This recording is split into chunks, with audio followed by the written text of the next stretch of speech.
Private jets में घूमेंगे, महंगे महंगे कपड़े ज्वेलरी सब लेंगे, अपनी फैमिली को सेफ रखेंगे।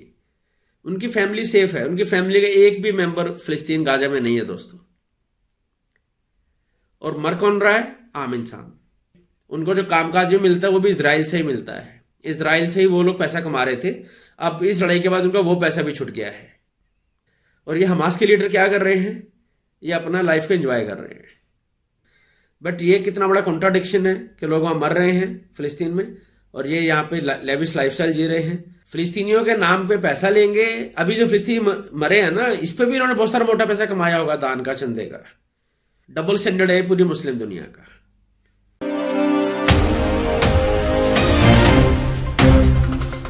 दोस्तों, हमास की जो टॉप 3 लीडर्स हैं, इस्माइल हानिया, मूसा मारजुक और खालिद मशाल, ये तीनों के तीनों इस टाइम कतर में रहते हैं। और पता है इनकी टोटल वर्थ कितनी है? 11 बिलियन डॉलर। जी हाँ, 11,000 करोड़ आप इजीली लगा लीजिए, एक राउंड फिगर है। 11,000 करोड़ 3 लोगों की वैल्यू है, वर्थ। ये इतना लेविश लाइफस्टाइल जी रहे हैं, प्राइवेट जेट्स हैं, डिप्लोमेटिक हाई क्लब में जाते हैं, फीफा में घूमते हैं ये लोग, फुटबॉल के मैच अटेंड करते हुए, बड़े बड़े बंगलोज हैं, इनके बच्चे बड़ी बड़ी यूनिवर्सिटी में पढ़ रहे हैं। BMW, मर्सिडीज, ऑडी, जो बोलो वो गाड़ी इनके पास मिलेगी आपको, फरारी। इनके आप कपड़े देख लीजिए, इनके आप घर देख लीजिए, राइट। और यही वो लीडर हैं जिनके अंडर फिलिस्तीन में इस टाइम बॉम्ब ब्लास्ट हो रहे हैं। हमास ने इजराइल पे हमला किया, इजराइल ने रिस्पॉन्ड किया। और इवन इस हमले को एक साइड में रख दीजिए, क्योंकि हमला तो 7 अक्टूबर को हुआ है। ये जो 3 लीडर क्या 7 अक्टूबर के बाद ही अमीर बने हैं? नहीं, ये तो बरसों से अमीर हैं। ये कतर में रह के वहां से हमास को कंट्रोल करते हैं, फिलिस्तीन के अंदर, गाजा के अंदर। देखिए कि कैसे लीडर है। कोई उनसे खुद पूछे, लीडर तो भाई मैदान में रह के लड़ाई करता है ना, पर नहीं, ये अलग लीडर है। ये अपना पूरा लेविश लाइफस्टाइल जिएंगे, एंजॉय करेंगे, उन फिलिस्तीनियों के खून से सींचे गए पैसे को ये एंजॉय करेंगे कतर के अंदर, राइट। प्राइवेट जेट्स में घूमेंगे, महंगे महंगे कपड़े ज्वेलरी सब लेंगे, अपनी फैमिली को सेफ रखेंगे। उनकी फैमिली सेफ है, उनकी फैमिली का एक भी मेंबर फिलिस्तीन गाजा में नहीं है दोस्तों। और मर कौन रहा है? आम इंसान फिलिस्तीन के अंदर। और ये 7 अक्टूबर से पहले की बात मैं कर रहा हूं। पहले फिलिस्तीन में दोस्तों इतनी ज्यादा गरीबी है कि आप सोच भी नहीं सकते। मतलब वो 41 किलोमीटर का एरिया है, बहुत ही डेंसली पॉपुलेटेड एरिया दोस्तों। 20 लाख लोग बहुत ही छोटे से एरिया में रहते हैं। विड्थ भी ज़्यादा नहीं है, आई मीन उसकी लंबाई तो मैंने बताई दी है। बहुत ही कम एरिया के अंदर गाजा पट्टी है, तो वहाँ पे 20 लाख लोग रह रहे हैं और बहुत ही अमानवीय हालातों में रह रहे हैं। थोड़ा बहुत जो सपोर्ट दिया था वो गाजा में, जब इजराइल ने इसको छोड़ा था तब उन्होंने वहाँ पे कुछ सपोर्ट दिया था। अदरवाइज गाजा में फिलिस्तीन के लोग बहुत ही बुरी हालत में रह रहे हैं, राइट। उनको जो कामकाज भी मिलता है वो भी इजराइल से ही मिलता है। इजराइल से ही वो लोग पैसा कमा रहे थे, अब इस लड़ाई के बाद उनका वो पैसा भी छूट गया है। और इजराइल ने भी बोला इंडिया को कि भाई आप अपने 1 लाख वर्कर हमें इंडिया से इजराइल भेजो, बिकॉज वहाँ पे कंस्ट्रक्शन में, रियल एस्टेट में, रेस्टोरेंट इंडस्ट्री में, हर जगह एम्प्लॉई तो चाहिए ना। अब इजराइल तो इसके बाद तो नहीं देगा उनको काम, फिलिस्तीनियों को, जो 7 अक्टूबर को हुआ है। तो उन्होंने इंडिया से मंगाए हैं। मतलब उनके पहले भी कोई बढ़िया काम नहीं चल रहा था, अब उनकी रोजी रोटी भी छिन गई है। और ये हमास के लीडर क्या कर रहे हैं? ये अपना लाइफ को एंजॉय कर रहे हैं। मरने के लिए उनको वहां छोड़ दिया, आप कहीं और घूम रहे हैं। और ये सिर्फ ये हमास का नहीं है, ये पाकिस्तान में भी यही होता है। इस पर मैं अलग वीडियो बनाऊंगा एक दिन। पाकिस्तान के लीडर कैसे वो पाकिस्तान में रहेंगे, इस पर राज करेंगे, बट उनके बच्चे, पूरी फैमिली सब USA, UK, लंदन, दुबई वहां पे रहते हैं। इनके मकान भी वहां पे होते हैं दोस्तों। सेम फॉर द कतर, ये जो 3 लीडर बताए हैं। अब आप पूछेंगे इनके पास इतना पैसा आया कहां से? तो दोस्तों ऐसे ये लोग कतर में रहते हैं।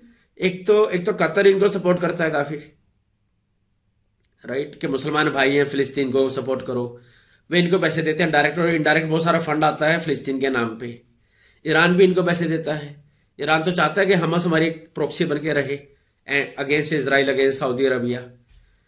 तो सारी मलाई तो ये लोग खा जाते हैं, और जो आम जनता है उसको खाने को क्या मिलते हैं? बम ब्लास्ट, मिसाइल्स, उनके बच्चे मरते हैं, ये यहाँ पे लेविश लाइफस्टाइल जी रहे होते हैं। राइट। अभी ये कतर पे सवाल उठना चाहिए, बिकॉज दोस्तों कतर यूएसए का नेटो का एली है। नेटो एक संस्था है जिसमें यूएसए के फ्रेंड उनका पार्ट बने हुए हैं। अगर कतर पे कोई अटैक करेगा तो यूएसए आके उसको बचाएगा। ये एक नेटो का एक मेंबरशिप का पार्ट होता है। इसमें कई सारे कंट्री हैं यूएसए के नेटो संगठन के अंदर, तो कतर भी उसका एक मेन मेंबर है नेटो का। तो अभी यूएसए में पार्लियामेंट में किसी ने एक वो लेके आए थे प्रस्ताव, प्रपोजल कि भाई कतर पे प्रेशर डाला जाए कि ये हमास के आतंकवादियों को क्यों वहां पे पनाह दे रहा है अगर ये यूएस का फ्रेंड है। अब पता है कतर का रिस्पॉन्स यूजुअली क्या आता है जब उससे पूछा जाता है, वो क्या बोलता है, हम ये ट्राई कर रहे हैं कि हमास के लोगों को हम सुधार दें और फिर हमास गलत हरकतों में ना पड़े और हम एक प्रॉपर डेमोक्रेटिक गवर्नमेंट चलाने में ट्राई करें हमास की। क्या मजाक है यार। खासकर 7 अक्टूबर के बाद भी आप ऐसी बातें कैसे बोल सकते हैं। और मैं तो 7 अक्टूबर ना भी हुआ होता ना, भगवान करे ना हुआ होता, अच्छी बात होती, तब भी ये तो बहुत बड़ा जोक है कतर का कि हाँ हम इनको डेमोक्रेटिक बनाने वाले हैं, हम इनको प्रो गवर्नमेंट प्रो पीपल इनको हम बना के फिर इनको जाने देंगे। क्या बकवास है, क्यों झूठ बोलते हैं अपने अफसर दुनिया से। मैं ये मानता हूं कि यूएसए को नेटो मेंबरशिप से इसको निकाल देना चाहिए। हालांकि मैं ये भी एक यूएसए के लिए डिफिकल्ट होने वाला है क्योंकि यूएसए का मिडल ईस्ट में कतर के अंदर बहुत बड़ा मिलिट्री का बेस है दोस्तों। तो यूएसए के भी हाथ यहाँ पे थोड़े से बंधे हुए हैं। यूएसए नहीं चाहेगा कि एक जो हमारा मिलिट्री बेस की लोकेशन है, राइट, वहां से हम पीछे हटे। यू नेवर नो, वहां पे आके चाइना बैठ जाए, चाइना अपना बेस बना ले। तो मिडिल ईस्ट में भी यूएसए अपनी प्रेजेंस रखना चाहेगा, मिलिट्री प्रेजेंस। तो ये थोड़ा सा टाइट रोफवाक होने वाला है यूएसए के लिए। बट ये कितना बड़ा कॉन्ट्राडिक्शन है कि लोग वहां मर रहे हैं फिलिस्तीन में और ये यहाँ पे लेविश लाइफस्टाइल जी रहे हैं।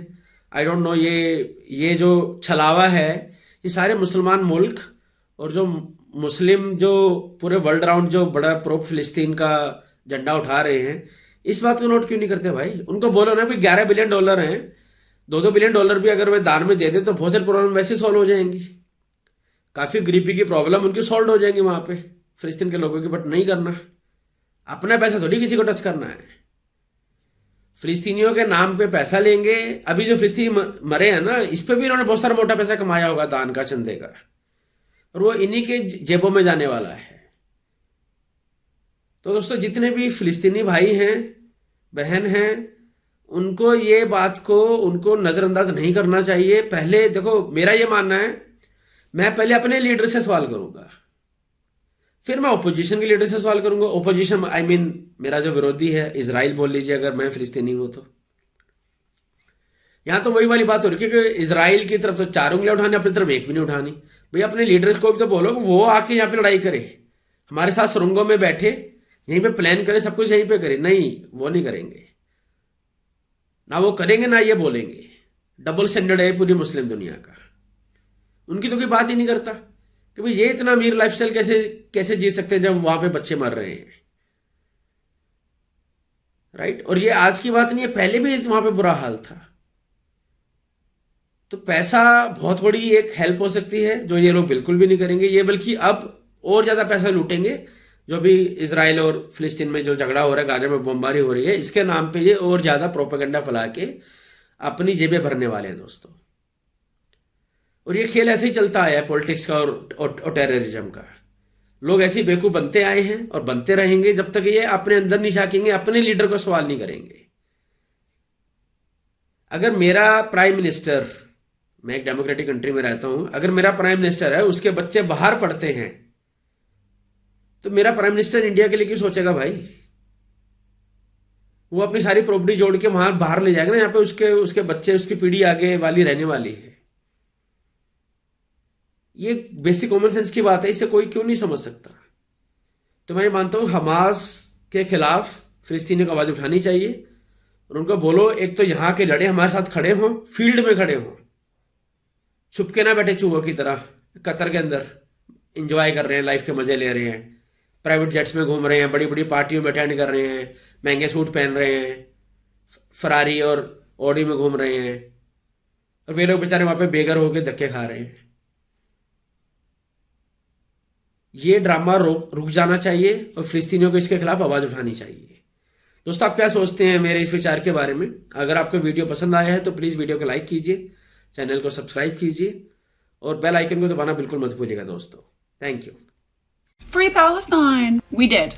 Israel completely pulled out of the Gaza Strip in 2005 and forcibly expelled all the Israelis living there, leaving behind beautiful land, greenhouse gases, and a thriving environment. And what did the Palestinian people do?